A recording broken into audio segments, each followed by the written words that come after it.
दान भी हर कोई नहीं कर सकता। एक सेठ जी जिनके पास में अन्न धन के भंडार भर रहे, धन की जरा भी कमी नहीं थी और खाने वाला भी कोई नहीं, केवल दोनों पति पत्नी। पत्नी कहती महाराज मंदिर में कोई आयोजन हो रहा है, आप उसमें दान कर दीजिए। तो क्या कहते बताएं, अरे भगवान क्या हम ही बैठे हैं दान करने को, दुनिया तो बहुत बड़ी है, कोई और भी दे देगा। कभी दान नहीं देता, नाम दानचंद, लेकिन बड़ा कंजूस, 1 रुपया खर्च नहीं करे।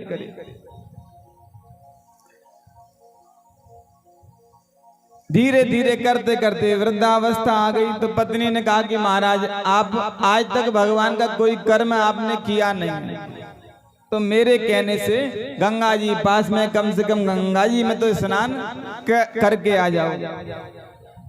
ठीक है देवी, अब तुम कहती हो तो हम गंगा जी में स्नान कराते हैं। गंगा जी कोई 12-13 किलोमीटर दूर उनके घर से, तो पैदल पैदल चल दिया, साथ में कुछ लेके नहीं गया। अगर रुपए पैसे ले जाए, गाड़ी घोड़े में बैठे तो खर्च हो जाए, इसलिए पैदल पैदल गंगा जी पहुंचा। और वहां पहुंच करके देखा कि यहाँ तो पंडों की लाइन लगी हुई है, पंडे खड़े। सोचा यदि मैं गंगा जी में स्नान करने जाऊंगा तो पंडे मुझे छोड़ने वाले नहीं है, रुपया पैसा मांगेंगे। तो मुर्दा घाट जो था वहां देखा खाली है, कोई पंडा वहां पर नहीं है। सोचा हमें गंगा जी में स्नान ही तो करना है, मुर्दा घाट पे स्नान कर लेते हैं। गया और मुर्दा घाट में जैसे ही उसने डुबकी लगाई तो आज भगवान के मन में भी एक प्रश्न आया कि कैसे कैसे हमारे भक्त हैं। जैसे ही डुबकी लगा करके बाहर निकला है तो भगवान पंडे के रूप में वहां पर प्रकट हो गए। कहने लगे जजमान तुम्हारी जय हो, जजमान तुम्हारी जय हो।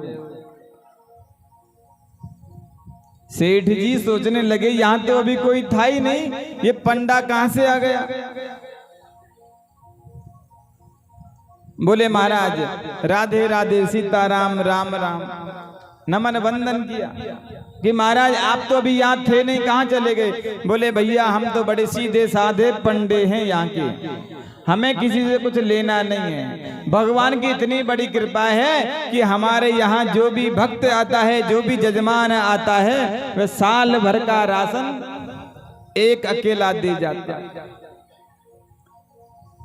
पंडे ने कहा, तभी सेठ जी कहने लगे महाराज हमारे पास में साल भर का कोई राशन नहीं है देने को। भगवान ने कहा कि भैया हम तुम्हें नदी से बाहर तब निकलने देंगे जब हमारा संकल्प कर लोगे, कुछ तो देना ही पड़ेगा, आए हो तो। मानते हैं श्रद्धा का विषय है दान करना, साल भर का नहीं दे सकते, 6 महीने का दे दो। बोले महाराज 6 महीने का भी नहीं दे सकते, 1 महीने का दे दो। बोले नहीं महाराज। तो क्या दोगे आप। सेठ जी ने मन ही मन सोचा कि बिना रुपया पैसा के तो ये निकलने देंगे नहीं, तो एक काम करते हैं, पंडित जी को बोल देते हैं कि महाराज हम आपको 1 पैसा देंगे और वह भी उधार, अभी हमारे पास में है। तो मन में निर्णय लिया, कहने लगा कि महाराज एक बात कहें आपसे, हम क्या है कि जेब में 1 रुपया पैसा लेके नहीं आए हैं, कुछ भी हमारे पास में है नहीं। हम आपको रुपए पैसे तो देंगे, 1 धेला आपको हम दे सकते हैं, 1 धेला, लेकिन उधार दे सकते हैं महाराज। ठीक है यजमान कोई बात नहीं। सेठ जी ने अपने वस्त्र पहने और सोचा अब 1 धेला उधार है, उसे लेने कौन पंडा हमारे घर आने वाला है, 12 किलोमीटर दूर हमारा घर है। सेठ जी धीरे धीरे अपने घर पहुंचे और जाकर के विश्राम किया। इतने में ही पंडा जी द्वार पर पहुंच गए, दरवाजा खटखटाया। सेठानी बाहर आई। सेठानी बाहर आई, पूछने लगी महाराज आप कौन। बोले हम गंगा जी से आए हैं, आपके जो सेठ जी हैं वे हमें यहाँ पर एक धेला दान करने के लिए बोल के आए थे कि घर आए तब ले जाना। सेठानी ने अंदर प्रवेश किया, अंदर जाके सूचना दी सेठ जी को कि महाराज आप ऐसा ऐसा बोल के आए हैं किसी को। बोले हाँ। तो सेठ जी ने कहा कि एक धेला लेने के लिए पंडित जी यहाँ तक आ गए। बोले हाँ, बोल के आए होंगे इसीलिए आए हैं। सेठ जी ने कहा कि एक काम करो, उनको बोल दो कि सेठ जी बीमार हैं, अभी बाहर नहीं आ सकते।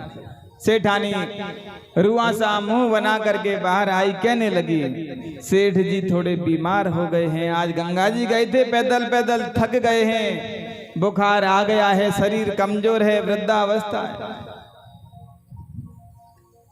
तो पंडा बने हुए भगवान कहने लगे सेठ जी हमारे बीमार हो गए, हमारे यजमान बीमार और हम चले जाएं, ऐसा नहीं हो सकता देवी। आप एक काम कीजिए, हमारे रहने का और खाने का प्रबंध कर दीजिए। जब तक सेठ जी स्वस्थ नहीं हो जाएंगे, यजमान स्वस्थ नहीं हो जाएंगे, हम कहीं जाने वाले नहीं।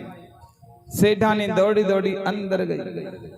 सेठ जी ये तो और बड़ी बात हो गई। बोले क्या? एक धेला दे दो और उसे विदा करो। वे तो ऐसे कह रहे हैं कि अगर हमारे सेठ जी बीमार हैं तो अब हम यहीं पर रहेंगे, यहीं भोजन पाएंगे। कौन मनाएगा महाराज रोजाना उनको? सेठ जी ने कहा कि देवी एक धेला हम कैसे दे दें, हमने बड़ी मेहनत से कमाया है। अरे सेठ जी एक ही धेला तो देना है, दे करके विदा करो, नहीं तो पंडित जी यहीं जम जाएंगे और यहीं रहने लग जाएंगे। सेठ जी ने कहा कि देवी एक काम करिए, पंडित जी के पास में जाओ, कह दो सेठ जी चल बसे। अब रोती रोती आई, कहने लगी पंडित जी क्या बताएं, सेठ जी की तबीयत इतनी खराब हो गई कि अभी अभी चल बसे, भगवान के धाम को चले गए। और सेठ जी को क्या योग आता था? योग के माध्यम से इंसान अपनी श्वास को बंद कर सकता है। तो श्वास को खींच लिया और एकदम मरणासन स्थिति में पड़े हुए हैं। पंडा बने भगवान कहने लगे सेठ जी चल बसे हमारे। तो देवी अब रात्रि का समय है और तुम अकेली कहां तक परेशान होगी, पूरे गांव में समाचार देना है, सो हम ही दे के आ जाते हैं। तुरंत भगवान ने अनेक रूप धारण किए और पूरे नगर में समाचार फैला दिया। नगरवासी घर पहुंचने लगे। अब सेठानी रोए और सेठ जी पड़े हैं सांस रुक करके। गांव वाले आए, सभी तैयारी करने लगे। कहने लगे देवी हे सेठानी चिंता मत करो, ये तो विधि का विधान है, जो आया है उसे जाना ही पड़ता है। अब सेठानी कैसे समझाए कि मरे नहीं है वो तो। सेठानी रोती जाए, कहे ये मरे नहीं है।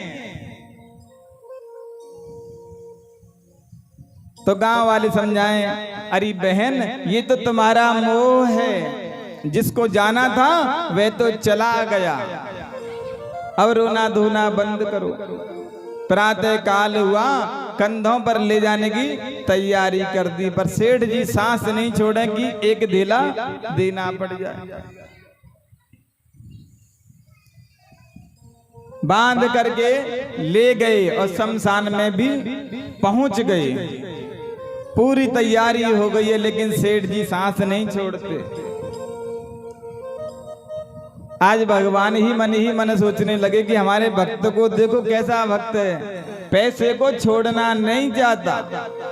कान में जाके कहने लगे सेठ जी हमें भगवान नारायण हैं, अपनी आंखें तो खोलो। आंखें खोली और जैसे ही पंडे के रूप में भगवान दिखाई दिए, तुरंत आंखें बंद कर ली। ये तो वही पंडा है, 1 रुपया देना पड़ेगा। तो भगवान ने सेठ जी से कहा कि सेठ जी हमने दुनिया में बहुत भक्त देखे हैं, लेकिन तुम्हारे जैसा भक्त नहीं देखा है। अब तक हम तुमसे कह रहे थे, लेकिन आज हमारा मन है तुम कुछ हमसे मांग लो। बोले महाराज हमें कुछ नहीं चाहिए। आपने जो हमसे संकल्प किया था ना एक धेले का, केवल उसे ही आप छोड़ दो। भगवान ने कहा ऐसा ही है, तथास्तु, कल्याण हो तेरा।